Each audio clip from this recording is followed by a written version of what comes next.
সেই ভাঙা ভাঙিছে, আমরা বাড়ি ঘর ক্ষতি করবো, আমরা গরিব মানুষ, আমার জায়গা নাই, জমি নাই। 3 বিঘির পুর পেঁয়াজ ছিল, সব নেই গেল।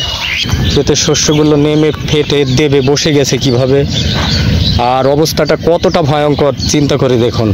এই নদীতে যখন পানি ঢুকে যাবে তখন এই ভাঙন কেউ রোধ করতে পারবে না। এখন আমি যে জায়গাতে দাঁড়িয়ে আছি দেখুন যে এটা প্রায় 100 ফিট নিচে কিভাবে চলে গেছে, আর এভাবে যদি চলতে থাকে তাহলে এগুলো সবই নদীগর্ভে বিলীন হয়ে যাবে।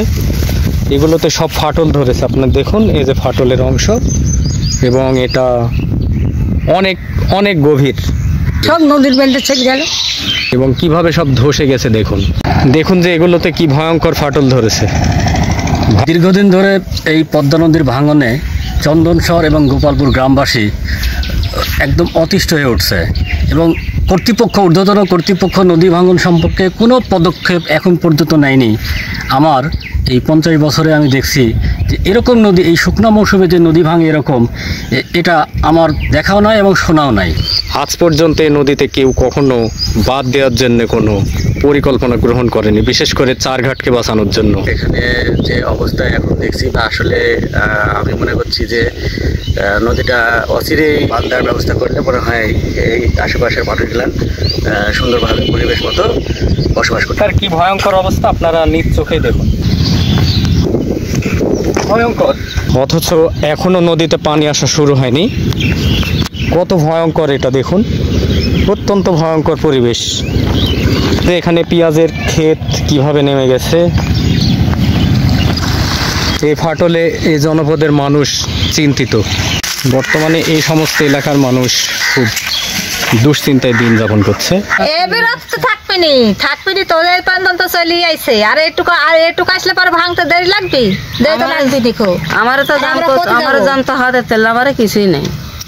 এরা তো আজ থেকে কবে থেকে বলে যে বানবো কিচ্ছু নাই, সব এমন ভাঙা ভাঙছে, 10 কাঠা 20 কাঠা জমি সব একদিনে নেমে চলে যাচ্ছে। এই পদ্মা নদীর যে সর্বনাশ ভাঙন, এর জন্য আসলে দায়ী প্রথমত এই বালুমহল, অবৈধ বালু উত্তোলন। অবৈধভাবে বালু উত্তোলন করার কারণে নদী গভীর হয়ে গেছে, এবং তার যে ঘাটতিটা, জায়গার যে ঘাটতি, সেটা পূরণের জন্য সে পাড় ভেঙে তার ঘাটতিগুলো পূরণ করছে। এর জন্য বালুমহলই মূলত যায়। বালু এক মুঠো তোলা যাবে না, বালু তুললে এই গ্রাম একবার ভেঙ্গি, এই গোটা গ্রাম ভেঙ্গি হয়ে যাবে, চারঘাট বাজার সব ভেঙ্গি যাবে।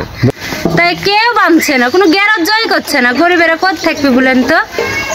এই যে নদী একেবারে চলে আসছে দেখুন। এখানে তো বর্ষণ তো আসেনি, বর্ষণ আসলে পরে সব ভাঙতে চলে যাবে। এই আমরা চাচ্ছি যে এই বালুটা দিয়ে দিলেই আমরা আবার এখানে বসবাস করতে পারবো, এখানে আর ভাঙ্গাচোরা হবে না। চন্দন শহর গোপালপুরের এই সমস্ত জায়গাগুলো ভয়ঙ্কর অবস্থার ভিতরে বর্তমানে। আমরা তো থাকি পরার মাটি, খুব চিন্তা হয়েছে আমার, প্রতি জমি যাতে আসা যাবো ঘর বাড়ি তো যাতে আর আমার তো নাই, আমার তো সাঁতারে পুরো আছি। সবচেয়ে ঝুঁকিপূর্ণ চন্দন শহর এলাকা, আতঙ্কে দিন কাটছে। আপনারা দেখুন যে এখনো নদীতে পানি না আসলেও কিভাবে ভাঙন ধরেছে, আর নদীর কি ভয়ঙ্কর অবস্থা দেখুন। এবার যদি পানি আসে তাহলে সমস্তটাই পানিতে তলিয়ে যাবে বলে আশঙ্কা করা হচ্ছে। এগুলোতে কিভাবে ফাটল ধরেছে দেখুন, পানির লেয়ার একেবারে তল দিয়ে চলে গেছে, যেটা খুবই ভয়ঙ্কর রূপ ধারণ করতে পারে, এবং যে কোনো সময় এগুলা ভেঙে নদীগর্ভে বিলীন হতে পারে অত্র গোপালপুর, চন্দন শহর, পিরোজপুর সহ বিস্তৃত এলাকা। আগে থেকে শুনছি যে হ্যাঁ বানবো কিন্তু পাম্পা তো হচ্ছে না।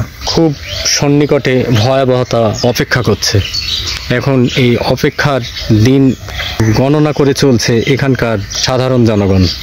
ঐতিহ্যবাহী চন্দন শহর আমরা জানি এখান থেকে দূর পর্যন্ত ছিল, এখন যেটা ইন্ডিয়ার ভিতরে চলে গেছে, এটা শুধুমাত্র বাংলাদেশ সরকারের খামখেয়ালিপনার জন্য, যার ফলে এই পদ্মা নদীর ঠিক ওপাশেই আমরা জানি যে চারঘাট, গোপালপুর, চন্দন শহর ইত্যাদি মৌজাগুলো ওদিকে চর পড়ে জেগে উঠেছে, এবং এই সীমানাগুলো বর্তমানে ইন্ডিয়া ভোগ দখল করছে। পরিস্থিতি সামনে আরো ভয়ঙ্কর। এবার যে হারে নদী ভাঙ্গা শুরু করেছে, চন্দন শহর, গোপালপুর কোনো কিছুই থাকবে না। আমরা তো নদীতে থাকা মানুষ, এবারে নদী ভাঙার যে দৃশ্য দেখছি, মানে মাটি একবারে নিচে বসে যাচ্ছে, তাতে করে আমার মনে হয় যে এখানকার 2-3টা গ্রাম বা 3-4টা গ্রামই নেমে চলে যাবে এবার যা অবস্থা। সিজনে যখন নদীতে পানি আসবে জ্যৈষ্ঠ মাসে, তখন তো একবারে ভর করে নেমে চলে যাবে। পানি যখন কমার টাইমে ভাঙে, তাহলে বাড়ার টাইমে কি হবে? বাড়া শুরু গেছে, বাড়ি ঘর সব একটা থাকবে না, সামনে মসজিদ আছে, রাস্তা আছে। পদ্মা নদীতে 40 বিঘা আমার বয়সে দেখা আমার বাবার জমি, দাদার জমি 40 বিঘার উপরে নদী ভাঙনে বিলীন হয়ে গেছে। গ্রামকে গ্রাম একেবারে নদীগর্ভে হারিয়ে গেছে। রাজশাহী ক্যাডেট কলেজ ও পুলিশ একাডেমিও ভয়ঙ্কর অবস্থার ভিতরে আছে, কারণ এই পদ্মা নদীর যে ভাঙন শুরু হয়েছে তাতে একটা শঙ্কার ভিতরে দিন যাপন করছে। সামনে গোটাটাই চর ছিল, এই নদীর চর কতটা ভয়ঙ্করভাবে দেবে গেছে এবং কি অবস্থা, এটা খুব সহজেই তলিয়ে যাবে নদীগর্ভে। এবং এই গ্রাম আপনারা যেটা দেখছেন, এই গ্রামের অস্তিত্ব বিলীন হয়ে যাবে মানচিত্র থেকে, এবং এগুলো সব নদীগর্ভে বিলীন হবে, যেটা শত শত বছর ধরে এই এলাকার মানুষ দেখে এসেছে। এই চারঘাট, চন্দনশহর, গোপালপুর, পিরোজপুর, হাজরাহাটি এই সমস্ত এলাকার থেকে মানুষ অন্যান্য এলাকায় আশ্রয় গ্রহণ করে বিভিন্ন নতুন এলাকার তৈরি হয়েছে। গ্রাম ভাড়া হয়েছে অসংখ্য মানুষ। যাচ্ছে, আমার একবার থাকার কোনো অবধারণ নাই। আপনারা কি করবেন, আপনারা চেষ্টা করেন। আমরা খুব ক্ষতিগ্রস্ত। আমার নদীর মধ্যেই সব জমি, সোজা জমি, বহু জমি গেল আমার।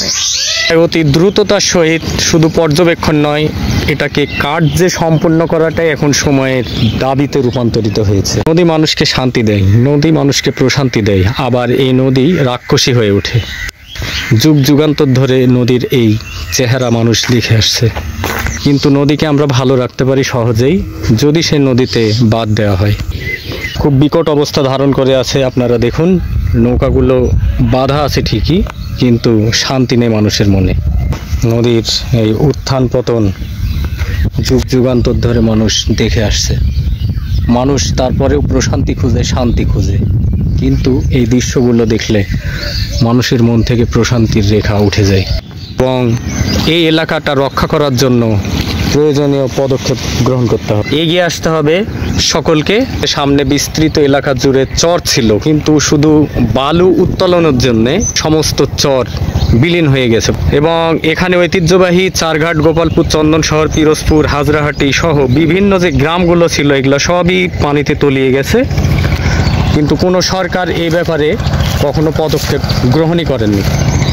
তাই পদ্মা এক ভয়ঙ্কর দানবীয় রূপ ধারণ করতে যাচ্ছে আগামীতে। এখন অতি দ্রুত যদি এখানে ব্যবস্থা গ্রহণ করা না হয়, তাহলে অত্র এলাকা শুধু স্মৃতি হয়ে থাকবে, এখানকার মানুষ ঘরহারা হবে এবং নির্হারা মানুষগুলোকে কোথায় আশ্রয় পাবে সেটাই দেখার বিষয়। এই শ্রমজীবী মানুষ, আপনারা দেখুন যে পদ্মা পাড়ের মানুষ কীভাবে তারা এখানে জীবন সংগ্রাম চালিয়ে যাচ্ছে, কিন্তু তাদের এই সংগ্রাম স্তিমিত হয়ে যাবে যদি না এখানে বাঁধ সঠিকভাবে দেওয়া হয়। তাই এখানকার পরিকল্পনা শুধু পরিকল্পনায় থেকে যায়, কিন্তু বাঁধ আর কখনো দেওয়া হয় না। অত্যন্ত ভয়ঙ্কর অবস্থা ধারণ করে আছে। দেখুন যে আমি যেখানে দাঁড়িয়ে আছি সেখান থেকে কত নিচে, কত গভীর পর্যন্ত এটা চলে গেছে। বিস্তৃত এই জনপদের মানুষ শত শত বছর ধরে এখানে যে গ্রাম ছিল, হাট ছিল, বাজার ছিল, ঘাট ছিল, মসজিদ, মন্দির থেকে শুরু করে সমস্ত কিছুই পানিতে তলিয়ে গেছে। যদি অতি দ্রুততার সহিত কোনো পদক্ষেপ গ্রহণ করা না হয়, তাহলে অত্র এলাকার মানুষের জন্য খুব ভয়ঙ্কর রূপ ধারণ করতে পারে। তাই অতি শীঘ্রই ব্যবস্থা নেওয়ার জন্য আমি যথাযথ কর্তৃপক্ষের দৃষ্টি আকর্ষণ